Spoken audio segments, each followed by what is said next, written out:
మీ business ఏదైనా మీ ఊర్లో promotion చేయాలంటే అది సుమన్ టీవీతోనే సాధ్యం. ఇప్పుడే సంప్రదించండి.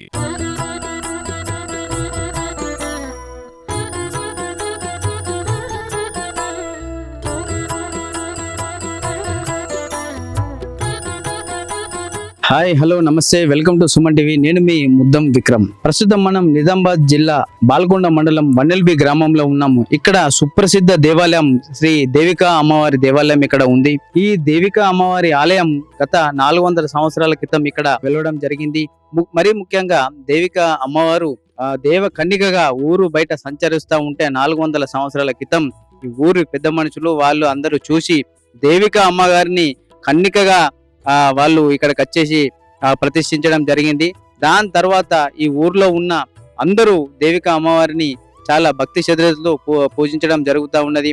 వాళ్ళకి అమ్మవారిని పూజించడం వల్ల వాళ్ళకున్న కష్టాలు కానీ ఏదన్నా బాధలు ఉంటే తొలగిపోవడం అక్కడ జరుగుతూ ఉన్నది. మరీ ముఖ్యంగా ఎటువంటి సమస్యలు ఉన్న అమ్మవారికి మొక్కుకొని అమ్మ నీవే దిక్కు అంటే నేనున్నా అంటూ ప్రతి సమస్యను పరిష్కారం ఇక్కడ చేయడం జరుగుతుంది. దాంతో పాటు ఎక్కడి నుంచో చుట్టుపక్కల జిల్లాల నుంచి ఇక్కడికి అమ్మవారిని దర్శించుకోవడానికి చాలా సంవత్సరాలుగా ఇక్కడికి పెద్ద ఎత్తున భక్తులు ఇక్కడికి వస్తూ ఉంటారు.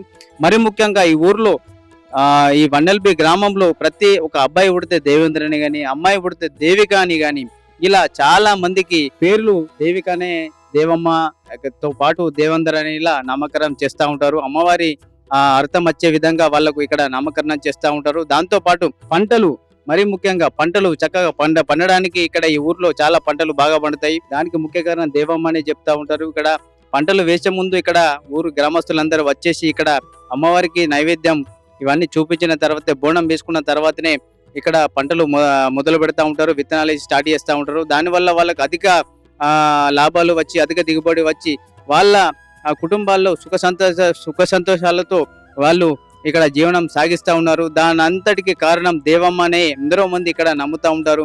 మరీ ముఖ్యంగా ఈ గ్రామ దేవతలలో చుట్టుపక్కల జిల్లాలలో అత్యంత ప్రాచుర్యం పొందినగా గ్రామ దేవతగా ఈ దేవమ్మ విరాజిల్లుతుంది.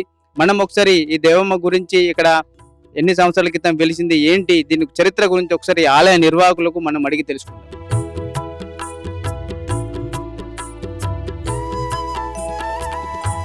మరీ ముఖ్యంగా ఇక్కడ ఈ ఊరి గ్రామస్తులు అమ్మవారిని ఇక్కడ ప్రతిష్ఠించే సమయంలో ఇక్కడ చాలా పెద్ద దండకారణ్యంలో ఇక్కడ ఉండే అప్పుడు దాంతో పాటు ఇక్కడ అమ్మవారిని ప్రతిష్ఠించే సమయంలో ఇక్కడ పక్కకు ఒక కోనేరు దాంతో పాటు ఒక బావి ఇక్కడ ఉండే అని చెప్తా ఉన్నారు. ఆ కోనేరుని ఇప్పుడు కాలక్రమేణా ఈ వీడిసి గ్రామస్తులు చక్కగా దాన్ని భక్తుల సౌకర్యార్థం దాన్ని చక్కగా డెవలప్మెంట్ చేసినారు. ఇక్కడికి వచ్చే భక్తులు ఫస్ట్ వచ్చిన తర్వాత మరీ ముఖ్యంగా కోనేరులో స్నానం ఆచరించిన తర్వాతనే అమ్మవారికి పూజలు ప్రారంభిస్తారు. ఈ కోనేరు స్నానం చేస్తే ఇక వాళ్ళకున్న ఏదన్నా బాధలు కానీ దాంతో పాటు ఏదన్నా రోగాలు కానీ దాంతో పాటు ఏదన్నా సమస్యలు ఉంటే కోనేరులో స్నానం చేసిన తర్వాత వాళ్ళందరికీ చక్కగా వాళ్ళకి మంచి జరుగుతుందని చెప్పేసి ఇక్కడ చాలా మంది భక్తులు వాళ్ళు నమ్ముతా ఉన్నారు. ఇక్కడ చూడండి మనం ప్రస్తుతం ఇక్కడ ఈ వన్నెల్బి గ్రామంలో దేవమ్మ గుడి పక్కన ఉన్న మన ఈ కోనేరు మనం ఇక్కడ చూపిస్తా ఉన్నాం. చూడండి వీడిచ్చి గ్రామస్తులు ఎంత చక్కగా దీన్ని డెవలప్ చేశారు. అదండి ఇక్కడ ఈ గ్రామస్తులు చెప్పేది ఏంటంటే ముఖ్యంగా సంతానం లేని వాళ్ళకి ఎందుకంటే చాలా మంది మనం బయట చూస్తూ ఉంటాం ఎందరో మందికి సంతానం కలగదు. అలాంటి వాళ్ళు ఇక్కడికి వచ్చేసి దేవమ్మకు మొక్కి సంతానం కోసం కోరుకుంటూ ఉంటే ఇక్కడికి వచ్చేసి వాళ్ళు సంతానం కొరకు ఇక్కడ ఈ తొట్లలు ఇక్కడ కడతా ఉంటారు. ఈ తొట్లలు కట్టడం వల్ల వాళ్ళకి సంతానం కలుగుతుందని ఇక్కడ భక్తుల్లో చాలా ప్రగాఢ నమ్మకం ఉంది. ఎప్పటి నుంచో చూస్తే ఇక్కడ చుట్టుపక్కల జిల్లాల నుంచి ఇక్కడికి సంతానాలేమి ఉన్న వాళ్ళు ఈ అమ్మవారి గురించి ఈ అమ్మవారికి ఉన్న విశిష్టత గురించి తెలిసిన వాళ్ళు ఇక్కడికి వచ్చేసి సంతానం కొరకు ఇక్కడ అమ్మవారికి మొక్కుకొని ఇక్కడ తొట్లని ఇక్కడ కట్టడం జరుగుతుంది. దాని ద్వారా అమ్మవారు వీళ్ళపై కనికరం చూపి దానివల్ల వాళ్ళకి సంతానం కలుగుతుందని ఇక్కడ భక్తుల్లో ప్రగాఢ విశ్వాసం ఉంది. సో సంతానం లేని వాళ్ళు ఎవరైనా కానీ ఇక్కడికి వచ్చి అమ్మవారికి మొక్కుకుంటే తప్పకుండా సంతానం కలుగుతుందని ఇక్కడ గ్రామస్తులు చెప్తా ఉన్నారు. ఇక్కడ చూడండి వివిధ ప్రాంతాల నుండి వచ్చిన ప్రజలు ఇక్కడ అమ్మవారికి మొక్కుకొని వాళ్ళ కోరికలు అమ్మవారి ముందు ఉంచుతా ఉన్నారు. వాళ్ళు ఇక్కడికి వచ్చేసి అమ్మవారికి నైవేద్యంగా ఒక కోళ్ళని కానీ మేకలను కానీ ఇక్కడ బలిచ్చి అమ్మవారికి నైవేద్యంగా ఇచ్చి అమ్మవారికి కోరికలు కోరుతూ ఉంటారు. దాని ద్వారా వాళ్ళ కోరికలన్నీ తీరి ఇంట్లో సుఖ సంతోషాలు కలుగుతాయని చెప్పేసి ప్రగాఢ నమ్మకం భక్తులలో అయితే ఉంది. ఇక్కడ చాలా వివిధ జిల్లాల నుంచి ప్రజలు ఇక్కడికి వచ్చేసి ఇక్కడ అమ్మవారికి కొలుస్తూ ఉంటారు. ఎందుకంటే అమ్మవారు భక్తుల కోరికలు తీర్చే కొంగు బంగారంగా ఈ చుట్టు ప్రాంతాల వారికి ఇక్కడ అమ్మవారు ఎంతో ప్రసిద్ధి. మరీ ముఖ్యంగా ఇక్కడ చూస్తే ఇక్కడ గ్రామీణాభివృద్ధి కమిటీ వాళ్ళు, దాంతోపాటు ఈ వన్నెల్పి గ్రామస్తులంతా ఇక్కడ వచ్చే భక్తులకు అన్ని సౌకర్యాలు ఇక్కడ ఉంచడం జరిగింది. ముఖ్యంగా తాగునీటి వసతి కానీ, దాంతోపాటు ముఖ్యంగా ఇక్కడ వచ్చే భక్తులకు ఇక్కడ వనభోజనాలు చేస్తూ ఉంటారు. దాని ద్వారా ఇక్కడ వచ్చే భక్తులు ఎలాంటి ఇబ్బంది కలగకుండా ఎక్కడ చూసినా ఇక్కడ చూడండి, ఎక్కడ చూసినా చెట్లు అయితే ఉంటాయి. ఎంత ఎండాకాలం అయినా కూడా ఇక్కడ చల్లటి వాతావరణం ఇక్కడ భక్తుల కోసం ఇక్కడ కలిగించడం జరిగింది.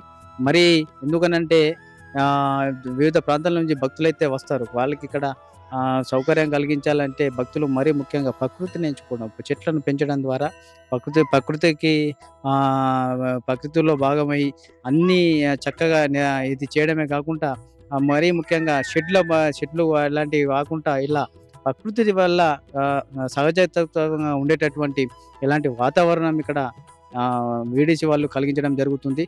వాళ్ళకి ఈ సుమన్ టీవీ తరపున ఎంతైనా ఇలాంటి వాతావరణం కలిగించినందుకు వాళ్ళకి అభినందించాల్సిందే. ఒకసారి ఈ భక్తులకు మనం అడిగి తెలుసుకుందాం వాళ్ళ కోరికలు అమ్మవారు ఎలా మన్నించారో, దాని ద్వారా ఇక్కడ ఆలయకున్న విశిష్టత గురించి అన్నీ మనం ఒకసారి ఈ భక్తులకు అడిగి మనం తెలుసుకుందాం.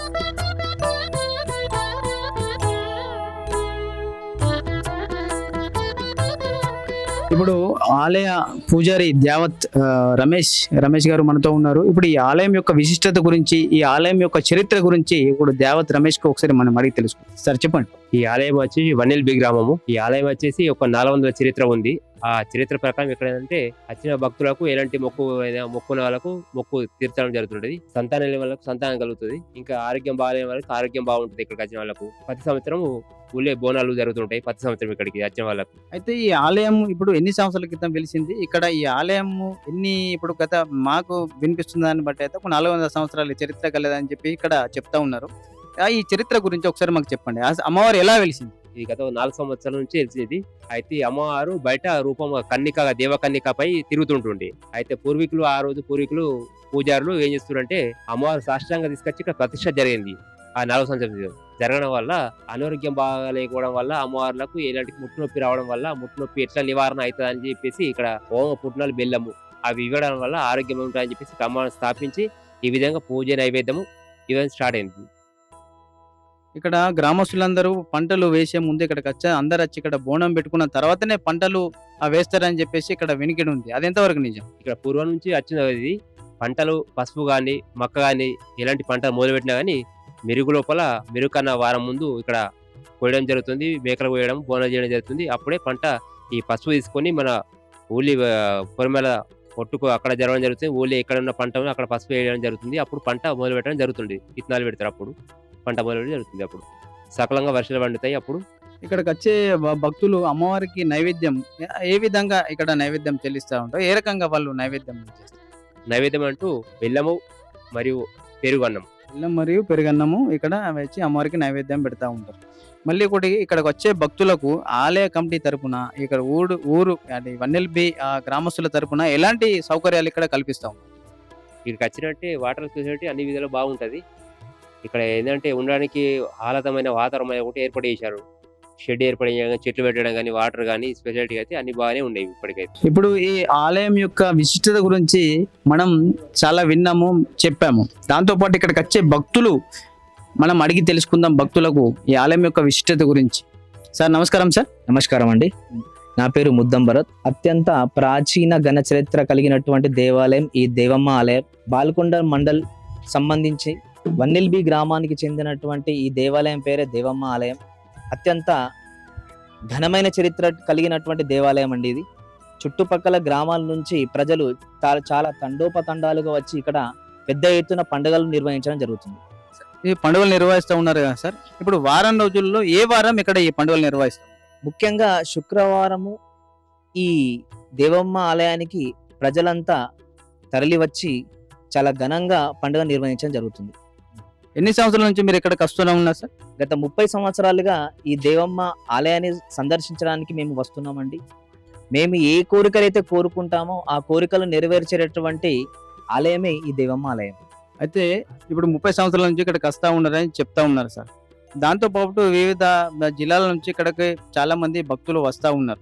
మరి ముఖ్యంగా ఇప్పుడు అంటే మీకు తెలిసినట్టయితే ఇక్కడికి వచ్చే భక్తులు పిల్లల సంతానం లేని వాళ్ళు కూడా, దాంతో పాటు వివిధ సమస్యలు ఉన్న వాళ్ళు కూడా ఇక్కడ వస్తారంటా ఉంటారు. అది ఎంతవరకు నిజం సార్? ఇది చాలా చక్కని దేవాలయం అండి. సంతానం లేనివారు మరియు మానసికంగా ప్రశాంతత లేనివారు కావచ్చు, ఏదైనా ఇబ్బందుల్లో ఉన్నటువంటి వారు ఎవరైనా కానండి, ఈ చుట్టుపక్కల గ్రామాల ప్రజలతో పాటు ఈ గ్రామం సంబంధించినటువంటి వ్యక్తులందరూ ఇక్కడికి వచ్చేసి పండుగను నిర్వహించినట్లయితే ఏదైతే కోరికలు కోరుతారో ఆ కోరికల్ని నెరవేర్చేటటువంటి దేవమ్మనే ఈ దేవమ్మ ఆలయం. ఇప్పుడు మనతో పాటు ఉన్నారు ఈ 1LB గ్రామ విఆర్ఏ విలేజ్ రెవెన్యూ అసిస్టెంట్ సత్యం గారు మనతో ఉన్నారు. ఒకసారి ఈ ఆలయం యొక్క విశిష్టత గురించి ఒకసారి మనం అడిగి తెలుసుకుందాం. సార్ నమస్తే. నమస్తే. 400 సంవత్సరం నుంచి దేవమ్మ ఊరి దేవత. ప్రతి గ్రామం నుంచి ఒక కనసం అంటే 9 మండలం నుంచి వచ్చి ఇక్కడ ప్రతి శుక్రవారం నాడు కనసం అంటే మినిమం అంటే 60 నుంచి 70 దాకా మేకలు దిగుతాయి. మా దేవం అంటే చాలా పెద్ద ఎత్తున జరుగుతుంది ప్రోగ్రామ్. నిజామాబాద్ జిల్లా అంటే ఫస్ట్ మా 1LBA. ఇక్కడ మంచిగా ఏది అనుకుంటే అది పండగ కానీ ఏదైనా కానీ అనుకున్నది కోరిక నెరవేరుస్తుంది. ప్రతి శుక్రవారం నాడు కనసమ్మన కానీ ఒక 500 మంది ప్రతి శుక్రవారం నాడే వచ్చి అలా మొక్కులు తీర్చుకొని పోతున్నారు. మంచిగా దేవుడు పుణ్యాలు మంచిగా జరుగుతున్నది. పంటలే కానీ ఆరోగ్య దాని గురించి అన్ని కానీ వివరాలు అన్ని మంచి సక్రమంగా నడుస్తున్నది. మరి ఇక్కడికి వచ్చే భక్తులకు ఎలాంటి సౌకర్యాలు ఇక్కడ అందుబాటులో ఉన్నాయి? ఏమి ఇబ్బంది లేదు. ఇక్కడ వరదకాల పక్కపోన పోయింది. ఇక్కడ వరదకాల ఓట్ల మాకు వరదకాల మట్టి ఇక్కడ పెట్టుకొని చెట్లు బిట్లే కానీ విలేజ్ డెవలప్ కమిటీ నుంచి మంచిగా డెవలప్మెంట్ మంచిగా చేస్తున్నాము. ఇక్కడ దేవుడి పుణ్యాన మాకు వాటరే కానీ ఏదే కానీ ఏది ఇబ్బంది లేదు. మంచి సక్రమంగా మంచిగా ఉంది. మరి ముఖ్యంగా చెప్పాలంటే 1LB గ్రామస్తుల్లో ఈ అమ్మవారి గురించి చాలా మంచి నమ్మకం ఉంది. దానివల్లనే ఇక్కడ పంటలు బాగా పడతాయని అంటూ ఉంటారు. అది ఎంతవరకు నిజం? నిజామాబాద్ జిల్లాలో ఫస్ట్ అంటే మాది పసుపే కానీ మక్కలే కానీ జొన్నలే కానీ దిగుబడే కానీ ఫస్ట్ మా 1LB వస్తున్నది. బాల్కొండ మండలం 1LB గ్రామం నిజామాబాద్ జిల్లా మాది. అదండి సత్యం గారు చెప్పేది ఏంటంటే ఇక్కడ వచ్చే భక్తులు ఎవరైనా కానీ వాళ్ళు కోరిన కోరికలు ఇక్కడ అమ్మవారు తీరుస్తూ ఉంటారు అని చెప్తా ఉన్నారు. దాంతో పాటు ఇక్కడ పంటలు పండడంలో కానీ అన్ని విషయాలలో కానీ 1LB ముందు నిజామాబాద్ డిస్టిక్ లోనే ముందు ఉందని చెప్తుంది. కేవలం అమ్మవారి దయ వల్లే ఇలా జరుగుతూ ఉందని చెప్పేసి చెప్తా ఉన్నారు.